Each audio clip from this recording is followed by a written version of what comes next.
ভাই রাষ্ট্রবিজ্ঞান নিয়ে পড়াশোনা করে কি পাপ কইরা হালাইলাম? না কি কেমনে কি কোন দেখি? ভাই রাষ্ট্রবিজ্ঞানে থাকবে আমাদের দেশের বিষয়বস্তু। যে আমরা যদি একজন রাজনীতিবিদ হই কিংবা আমরা যদি একজন সরকারের আমলা হই, তাইলে আমাদের কি জানতে হবে? যে কিভাবে দুর্নীতি করতে হয়, কিভাবে নাগরিকদের দেশের নাগরিকদের পিছন মারতে হয়। এই তো এগুলো জানলেই তো আমরা পরিপূর্ণ আমাদের দেশের জন্য, তাই না?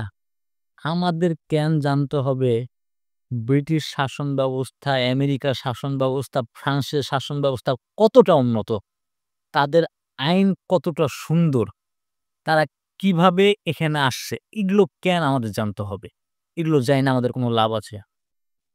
আবার জানতে হয় ব্রিটিশ, আমেরিকান, ফ্রান্সের নাগরিকরা কত ভালো হয়, কতটা সভ্য হয়। ভাই এগুলো জাইনা আমগো কাম কি? এগুলো যুগের পর যুগ ধইরা মানুষ পড়তাছে না আমগো দেশে। আজ পর্যন্ত কেউ সুন্দর সভ্য নাগরিক হইছে। ঘুরে ফিরে তো সবাই অসভ্যই হইছে, তাই না? হ্যাঁ? এসব কইরা তো সবাই অসভ্যই হইছে।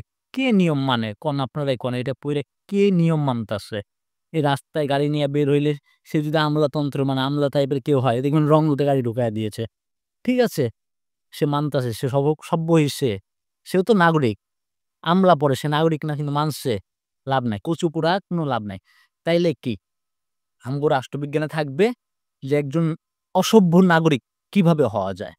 এইটা থাকবে।